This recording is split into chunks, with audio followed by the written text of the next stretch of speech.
نحمده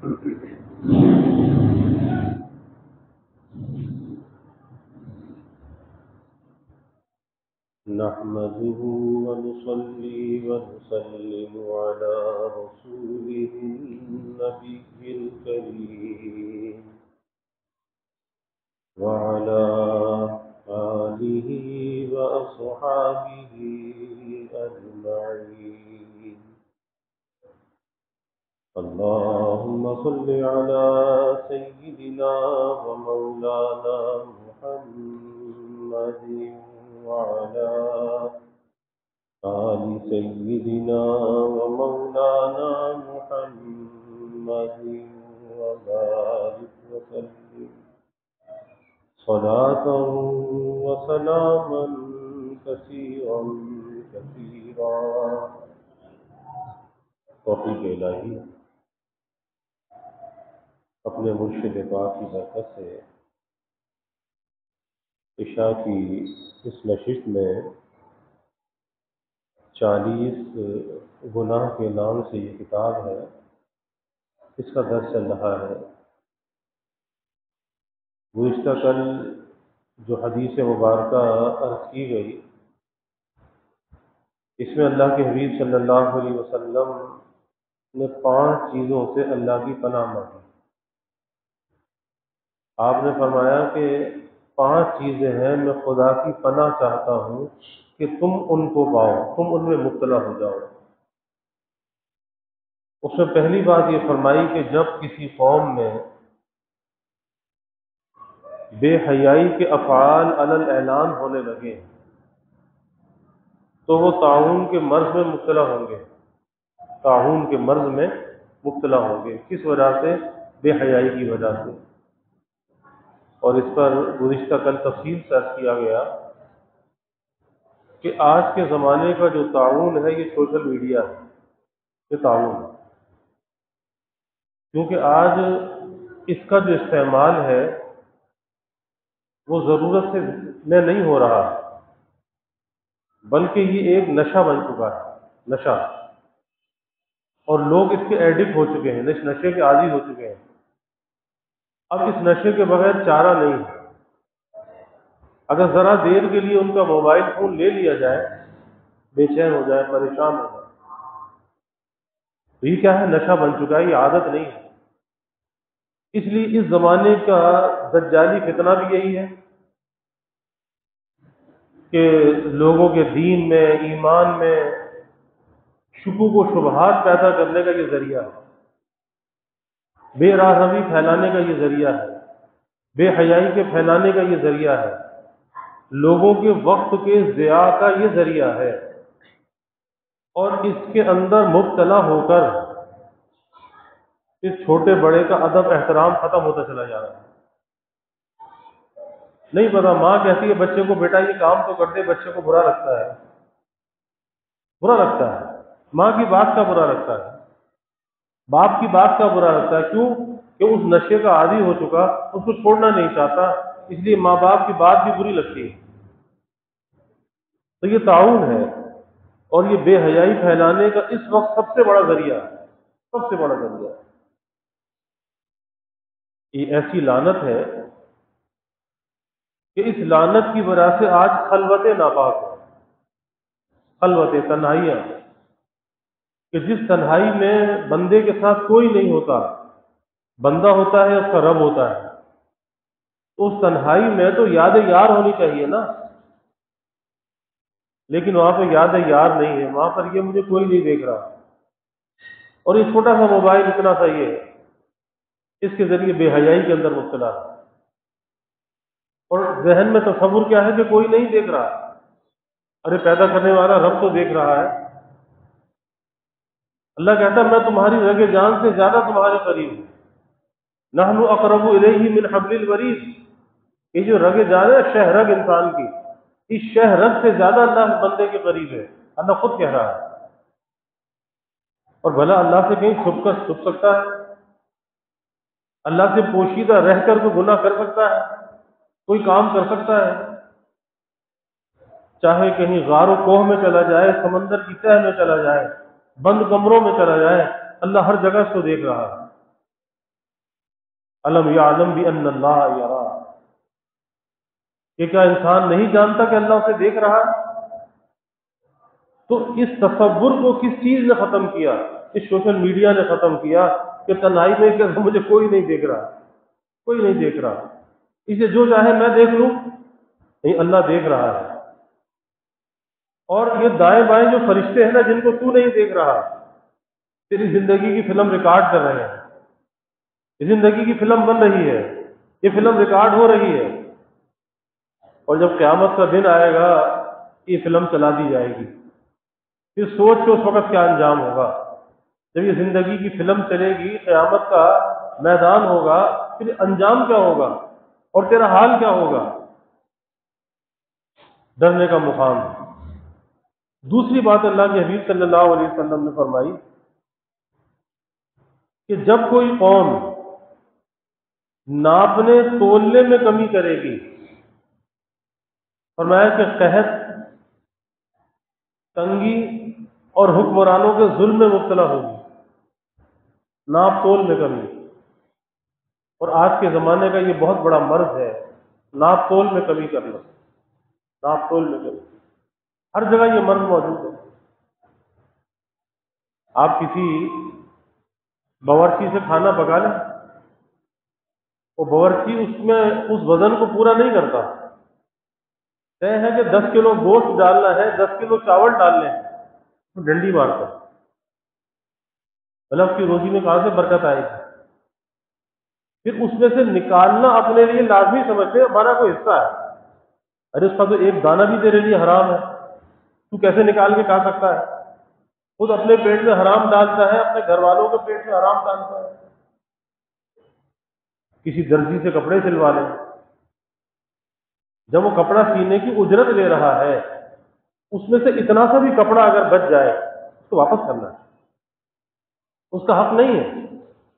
آپ ذرا اس سے مانگ کر تو دیکھیں کہ بھائی اس میں کوئی کپڑا بچا ہے، اس کے جسم میں مرچیں لگ جائیں گی، اس کو غصہ آ جائے گا، وہ سمجھتا ہے کہ یہ بچا ہوا میرا حق ہے، نہیں، وہ چور ہے، اس کپڑے کی چوری کر رہا ہے، چوری کے اندر مبتلا ہے، اور پھر وہ سوچ رہا ہے کہ میری روزی حلال ہوگی، کیسے ہوگی؟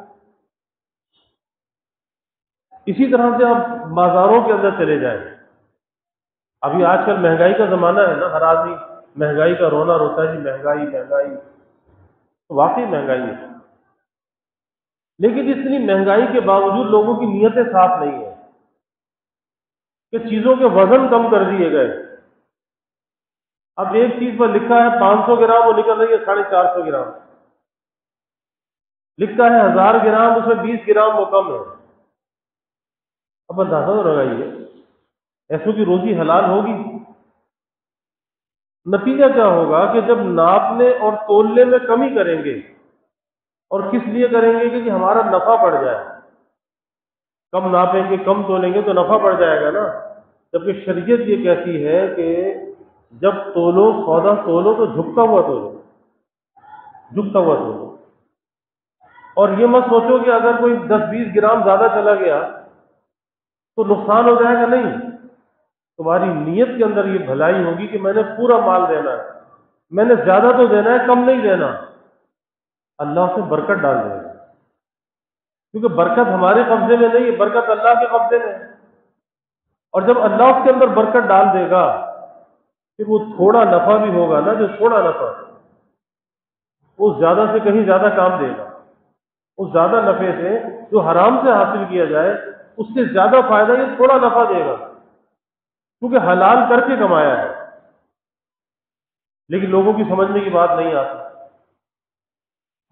ایک زمانہ تھا وہ سوئی والے کانٹے ہوتے تھے، ترازو ہوتے تھے، لوگوں کی نیتیں صاف ہی، جھکتا ہوا تولتے تھے، ایک آدمی گھر کا کماتا تھا، پورا گھر کھاتا تھا، اتنی خیر و برکت تھی۔ آج یہ ڈیجیٹل کانٹے آ گئے، یہ ڈیجیٹل ویٹ اسکیل آ گیا، اب پورا پورا تولتے ہیں، پورا پورا، اس میں بھی ڈنڈی مار دیتے ہیں، تو بھلا کیسے برکت آئے گی؟ کیسے آئے گی برکت؟ اس لیے برکت کو لینے والا بننا چاہیے۔ برکت جب آتی ہے کہ جب جھکتا ہوا تولے، پھر اللہ اس کے اندر برکت ڈالتا ہے۔ ایک آدمی کا واقعہ کتابوں میں آتا ہے کہ اس کی موت کا وقت تھا، اور یاد رکھیے کہ انسان کی موت کا جو وقت ہے یہ اس کی زندگی کا، ساری زندگی کا نچوڑ ہے، خلاصہ ہے، مجموعہ ہے۔ اب ساری زندگی سمٹ کر ایک نقطے پر آ گئی، ایک سانس اور ایک ہچکی پر آ گئی، ساری زندگی سمٹ کر بس ایک ہچکی پر محدود ہو گئی۔ اب یہ خاتمہ اچھا بھی ہو سکتا ہے، برا بھی ہو سکتا ہے، لیکن اس اچھے اور برے ہونے کا مدار کس چیز پر ہے؟ اچھا خاتمہ، برا خاتمہ۔ ہر آدمی چاہتا ہے میری موت اچھی موت ہو، اچھا خاتمہ ہو، ایمان پر ہو، کلمے پر ہو، اور دعا بھی کرنی چاہیے، کوشش بھی کرنی چاہیے۔ لیکن ایمان اور کلمے پر موت کب آئے گی؟ جب زندگی میں ایمان کے تقاضوں کو پورا کرے گا، کلمے کے تقاضوں کو پورا کرے گا، ساری زندگی اس محنت میں لگا رہے گا، اللہ کو راضی کرنا ہے۔ بس جب موت کا وقت آئے گا نا، پھر اللہ کا دھیان ہوگا، اللہ کا استحضار ہوگا، پھر اللہ اللہ کرتا جائے گا، کلمہ پڑھتا ہوا دنیا سے جائے گا۔ اور اگر دنیا کی زندگی بے راہ روی کے ساتھ گزری، اللہ کے حکموں کو توڑتے گزری، پامال کرتے گزری، تو پھر موت کے وقت وہی کیفیت غالب ہو جائے گی جو زندگی میں کر رہا تھا نا، موت کے وقت وہی کیفیت آ جائے گی۔ تو شخص کا واقعہ ہے، اس کی موت کا وقت آیا، اسے کہا جاتا ہے بھائی کلمہ پڑھ لو، کہتا کلمہ میری زبان پہ نہیں آتا۔ اب بار بار کلمے کی تلقین کی جاتی ہے، لیکن کلمہ زبان پہ نہیں آتا۔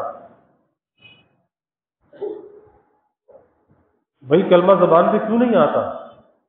کہنے لگا کہ میں جب سودا تولتا تھا تو کم تولتا تھا، آج وہ ترازو کی جو سوئی ہے میرے حلق میں اٹکی ہوئی ہے، اور کلمہ جو ہے میری زبان پہ نہیں آ رہا۔ یہ ہے نتیجہ، برا خاتمہ، برا خاتمہ۔ اور پھر بھائی جس کا 1 گرام بھی اگر لے لیا، 1 گرام بھی لے لیا، 10 گرام بھی لے لیا، اس کا حق تو تمہارے اوپر ہو گیا، اس کا حق اپنے ذمے لے لیا، چاہے اس کو پتہ نہ چلا، وہ تو اعتماد میں لے کے چلا گیا، لیکن کل قیامت کے دن اللہ کو پکڑ لے گا کہ تیرے ذمے فلاں فلاں کا یہ حق ہے، تو نے کم ناپا تھا، کم تولا تھا، یہ تو نے حق غصب کیا تھا۔ آج وہ چیز نظر آتی ہے، قحط، چیزوں کی تنگی اور ظلم حکام آج موجود ہے۔ ہم حکمرانوں کو برا کہتے ہیں کہ جی حکمران ایسے آ گئے، مہنگائی کر دی، یہ کر دیا، وہ کر دیا، حالانکہ وہ حکمران جو ہے وہ ہمارے اعمال ہیں، جیسے ہمارے اعمال ویسے ہمارے حکمران۔ تو بجائے حکمرانوں کو برا کہنے کے اپنے عمل کو درست کر لو، اللہ حکمرانوں کو درست کر دے گا۔ تم اپنے آپ کو تو درست کرو نا، حکمران خود بخود درست ہو جائیں گے۔ اور حدیث میں بھی آتا ہے، حدیث قدسی ہے، اللہ تعالیٰ فرماتے ہیں کہ حکمرانوں کے دل میری 2 انگلیوں کے درمیان ہے، حکمرانوں کے دل میری 2 انگلیوں کے درمیان ہے، جب میری نافرمانی کی جاتی ہے میں انہیں سختی کی طرح موڑ دیتا ہوں، اور جب میری اطاعت کی جاتی ہے میں راضی ہوتا ہوں، ان کے دل میں نرمی ڈال دیتا ہوں۔ تو یہ اللہ کے اشاروں سے یہ سارے کام چلتے ہیں، اللہ کے حکم سے یہ کام چلتے ہیں۔ تو آج ظلم حکام بھی ہے، چیزوں کی قلت بھی ہے۔ کہتے ہیں جی گندم کی فصل بڑی بمپر فصل ہوئی ہے اور ضرورت سے زیادہ ہے، اور تھوڑے عرصے کے بعد گندم کے جو ریٹ ہے اس پہ آگ لگ جاتی ہے، اور کہتے پتہ نہیں گندم کہاں چلی گئی، یعنی ایک چلتا پھرتا ملک ہے اس میں سے گندم غائب ہو گئی۔ اب یہ چیزوں کی قلت نہیں ہے تو کیا ہے؟ چینی ملک سے غائب ہو گئے، چینی کے ریٹ آسمان پہ چلے گئے، گھی اور تیل کی شارٹیج ہو گئی، گھی اور تیل کے ریٹ آسمان پہ چلے گئے۔ یہ سب کیا ہے؟ تنگی ہے۔ اثر کس چیز کا ہے؟ کم ناپنے اور کم تولنے کا اثر ہے۔ اس لیے اصل چیز اپنی نیتوں کی اصلاح کرنی چاہیے، اپنی نیتوں کو درست کرنا چاہیے کہ بھئی میں نے ہمیشہ نکلتا ہوا ناپنا ہے اور جھکتا ہوا تولنا ہے، اور کسی کا حق میں نے نہیں مارنا، کسی کا حق میں نے ضائع نہیں کرنا، اور اسی طرح سے جب میں نے کوئی کلام کرنا ہے، کوئی بات کرنی ہے، تو میں نے اپنے قول کو بھی تولنا ہے۔ یہ انسان کا قول ہے نا، اس کو بھی تولنا چاہیے، اس کا بھی وزن ہے کہ آیا اس کا فائدہ ہے یا نہیں ہے، کہ زبان سے نکلی ہوئی جو بات ہے نا، اس میں تلوار سے زیادہ کاٹ ہوتی ہے۔ حضرت علی کرم اللہ وجہ فرماتے تھے کہ تلوار کا لگا ہوا زخم بھر جاتا ہے لیکن زبان کا لگا ہوا زخم نہیں بھرتا۔ اسے بھی تولنا چاہیے، اپنے قول کو بھی تولنا چاہیے کہ اس سے اللہ راضی ہوگا یا ناراض ہوگا، کسی کی عزت نفس تو پامال نہیں ہوگی، کسی کی ہتک تو نہیں ہوگی، کسی کی بے عزتی تو نہیں ہوگی۔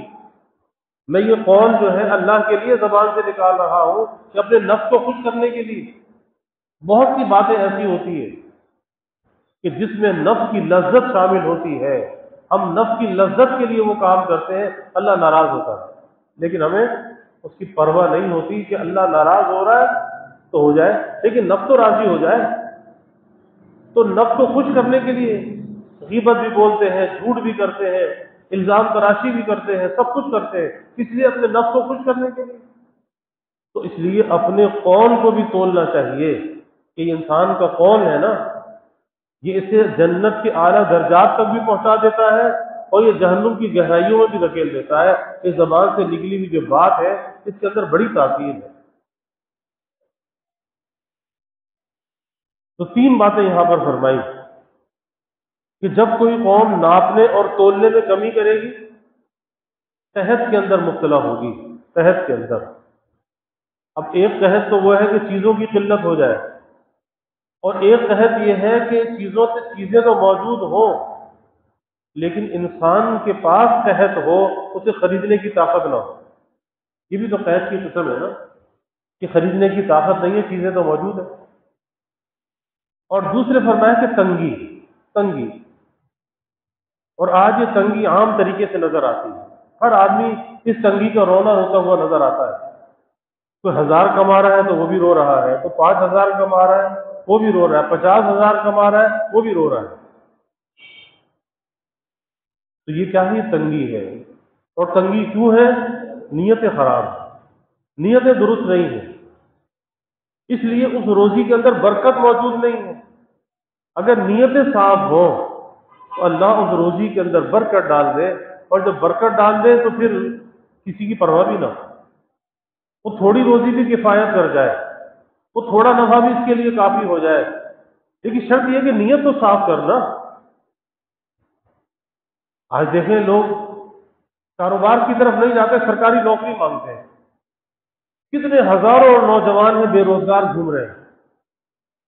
کیا ہے جی؟ سرکاری نوکری چاہیے۔ جب کہتے ہیں ارے بھائی کوئی کاروبار کر لو، اللہ نے کاروبار میں برکت رکھی ہے، کسب حلال کے اندر لگو۔ کاروبار کرنا، تجارت کرنا یہ انبیاء کا پیشہ ہے، انبیاء نے تجارت کی ہے۔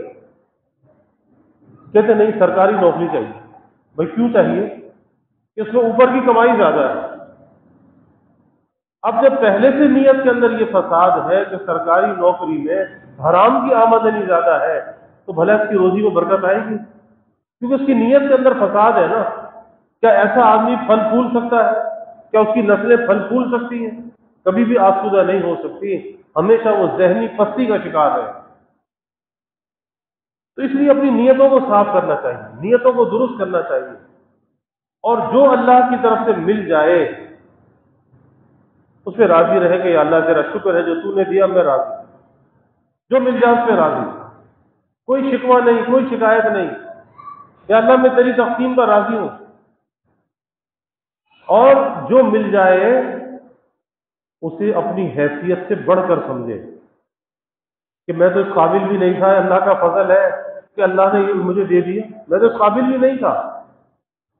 تو اللہ کی رضا میں راضی رہے، اپنی حیثیت سے بڑھ کر سمجھے، پھر دیکھ اللہ کی عنایت کیسے بڑھ جاتی ہے، اللہ کی نظر کرم کیسے تجھ پر آتی ہے۔ لیکن تجھے تو جتنا بھی مل جائے تیری نظر میں بھاتا نہیں ہے، جتنا مل جائے وہ کم لگتا ہے، ابھی کچھ بھی نہیں ہے، ابھی کچھ بھی نہیں ہے، پھر شکوہ شکایت کرتا ہے، شکوہ شکایت کرتا ہے۔ تو اس شکوہ شکایت کو اپنے زندگی سے نکال دینا چاہیے، شکر کو لانا چاہیے کہ جو مل جائے یا اللہ تیرا شکر ہے، میری حیثیت سے بڑھ کے دیا، میں اس قابل نہیں تھا۔ تو یہ دوسری بات ہے کہ جب کوئی قوم ناپنے اور تولنے میں کمی کرے گی تو وہ قحط کے اندر مبتلا ہوگی، تنگی کے اندر مبتلا ہوگی اور ظلم حکام کے اندر مبتلا ہوگی۔ اللہ سے پناہ مانگنی چاہیے کہ اللہ اس قحط سے، تنگی سے اور ظلم حکام سے ہماری حفاظت فرمائے، اور اللہ ہماری نیتوں کی اصلاح فرما دے، نیتوں کو درست فرما دے۔ اور یہ رمضان کا مہینہ درست کرنے کے لیے آتا ہے، اصلاح کرنے کے لیے آتا ہے، زندگیوں کو بدلنے کے لیے آتا ہے، کیونکہ ایک مہینہ یہ ایسا ہے کہ جس میں انسان کے سارے معمولات زندگی بدل جاتے ہیں۔ کہ سارا سال کبھی ایسا ہوتا ہے کہ صبح سے لے کے شام تک کھانا پینا چھوڑ دے، ازدواجی تعلق چھوڑ دے، نہیں ہوتا، لیکن رمضان میں ہوتا ہے۔ تو سارا سال سے ہٹ کر یہ مہینہ ہے، کس لیے ہے؟ ہمیں کچھ سکھانے کے لیے آتا ہے، ہماری تربیت کرنے کے لیے آتا ہے، ہماری خرابیوں کو اندر سے دور کرنے کے لیے آتا ہے۔ ارے بھائی تم اپنی اصلاح کر لو، اپنے آپ کو درست کر لو، یہ ایک مہینہ تمہارے پاس تربیت کے لیے بھیجا گیا ہے۔ اور حدیث میں آتا ہے کہ جس نے اس ایک مہینے کو درستی کے ساتھ گزارا، تربیت کے ساتھ گزارا، نیکی کے ساتھ گزارا، گناہوں سے بچ کے گزارا، فرمایا کہ اس کے لیے سارا سال نیکی کا کرنا آسان ہے۔ جس نے رمضان کا مہینہ اللہ کا بن کے گزار دیا، اطاعت کے ساتھ گزار دیا، سارا سال نیکی کا کرنا آسان ہوگا۔ گناہوں سے بچ کر گزارا، سارا سال گناہوں سے بچنا آسان ہوگا۔ تو یہ مہینہ کچھ سکھانے کے لیے آتا ہے، لیکن مہینہ تو آ کے چلا جاتا ہے، سیکھنے والے سیکھ لیتے ہیں۔ جو طلب کے ساتھ اس مہینے کا استقبال کرتے ہیں ان کی جھولیاں تو یہ بھر کے جاتا ہے، انہیں رحمتیں برکتیں دے کے جاتا ہے۔ اور جن کے اندر کوئی رغبت نہیں ہوتی، جو طلب نہیں ہوتی، تو یہ مہینہ بھی پھر انہیں محروم چھوڑ کے چلا جاتا ہے۔ تو اللہ سے پناہ مانگنی چاہیے کہ اس مہینے کی محرومی ہمیں حاصل ہو، اللہ سے پناہ مانگنی چاہیے، کیونکہ اللہ کے حبیب صلی اللہ علیہ وسلم نے اس بد دعا پر آمین کہا کہ جبرائیل امین نے بد دعا کی کہ ہلاک ہو، برباد ہو وہ شخص کہ جو رمضان کا مہینہ پائے اور اپنی بخشش و مغفرت نہ کرائے۔ آپ نے فرمایا آمین، یعنی آمین کہہ کر آپ صلی اللہ علیہ وسلم نے قبولیت کی مہر لگا دی۔ تو بڑے خسارے کی بات ہے۔ اللہ اس مہینے کی برکتیں نصیب فرمائے اور اسے ہماری زندگیوں میں تبدیلی کا ذریعہ بنا دے۔ وآخر دعوانا الحمد للہ رب العالمین والعاقبۃ للمتقین والصلاة والسلام علی اشرف الانبیاء والمرسلین۔ اللہم صل علی سیدنا و مولانا محمد وعلی آل سیدنا و مولانا محمد وبارک وسلم۔ ربنا آتنا فی الدنیا حسنہ وفی الآخرۃ حسنہ وقنا عذاب النار۔ ربنا اتمم لنا نورنا واغفر لنا انك على كل شيء قدير۔ اللهم اعنا على ذكرك وشكرك وحسن عبادتك۔ اللهم وفقنا لما تحب وترضى من القول والعمل والفعل والنية والهدى انك على كل شيء قدير۔ اللهم ارزقنا حبك وحب حبيبك صلى الله عليه وسلم۔ اللهم ارزقنا شهادة في سبيلك واجعل موتنا ببلد رسولك۔ یا اللہ یا رحمان یا رحیم یا کریم یا ارحم الراحمین یا اکرم الاکرمین۔ یا اللہ ہمارے گناہوں کو معاف فرما، یا اللہ ہماری خطایا سے درگزر فرما، یا اللہ اپنی محبت معرفت عطا فرما، اپنی رضا والی زندگی یا اللہ نصیب فرما۔ یا اللہ ہمیں حیا کی حفاظت کرنے والا بنا، کم ناپنے سے، کم تولنے سے یا اللہ ہماری حفاظت فرما۔ یا اللہ ظاہری باطنی ہر قسمی ترقیات عطا فرما۔ سب کے دلوں کے نیک ارادوں کو، تمناؤں کو یا اللہ غیب پورا فرما، سب کی حاجات کو پورا فرما، پریشانیوں کو دور فرما، بیماریوں سے یا اللہ حفاظت فرما، سب کے رزق میں، اعمال میں، گھر بار میں، آل اولاد میں یا اللہ برکتیں عطا فرما۔ یا اللہ کبھی کسی کو مخلوق کا محتاج نہ بنا، ہمیشہ اپنے در کا سائل اور بھکاری بنا، اپنے در کا منگتا اور سوالی بنا، اپنے غیر سے ہماری امیدوں کو قطع فرما، اپنی ذات عالی کا یقین ہمارے دلوں میں پیدا فرما۔ یا اللہ ہمارے ملک پر اپنی رحمتوں کا نزول فرما، اس ملک کو امن کا، سلامتی کا گہوارہ بنا، لوگوں کو راحت اور خوشیاں عطا فرما، مہنگائی کے، گرانی کے عذاب سے یا اللہ نجات عطا فرما، سب کے گزر بسر کو یا اللہ آسان فرما، سب کے سفید پوشی کے بھرم کو قائم فرما، کسی کو مخلوق کے آگے رسوا نہ فرما، مخلوق کے آگے سوال کی ذلت سے بچا، عزت آبرو والی زندگی عطا فرما، ستاری والی زندگی عطا فرما، سب کے گھروں میں خوشیاں، راحتیں، برکتیں عطا فرما، نعمتوں کی فراوانی عطا فرما، نعمتوں کی قلت سے، دقت سے، ابتلا سے، آزمائش سے یا اللہ حفاظت فرما۔ یا اللہ سب کی اولادوں کو نیک صالح بنا، آنکھوں کی ٹھنڈک بنا، والدین کے لیے راحت کا ذریعہ بنا۔ یا اللہ ہماری اس مسجد کی توسیع و تعمیر کے مرحلے کو آسان فرما، دارالقرآن کا قیام آسان فرما۔ یا اللہ اس کی ہر ضرورت کو از غیب پورا فرما۔ یا اللہ اس کے مغربی سمت کے مکانات کا حصول بھی آسان فرما، اپنے مخلص بندوں کے قلوب کو یا اللہ متوجہ فرما، اس کی ادائیگی کا یا اللہ غیب سے انتظام فرما۔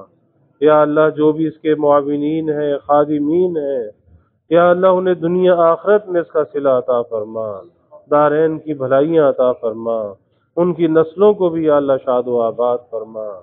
یا اللہ اپنی رحمتوں کا، برکتوں کا، راحتوں کا نزول فرما، زحمتوں کو یا اللہ دور فرما۔ یا اللہ ہمیں دین میں، دنیا میں، آخرت میں عافیت عطا فرما، عافیت دائمہ عطا فرما۔ ربنا تقبل منا انك انت السميع العليم وتب علينا انك انت التواب الرحيم وجزا الله عنا محمدا صلى الله عليه وسلم ما هو آله وصلى الله تعالى وسلم على النبي الكريم آمين برحمتك يا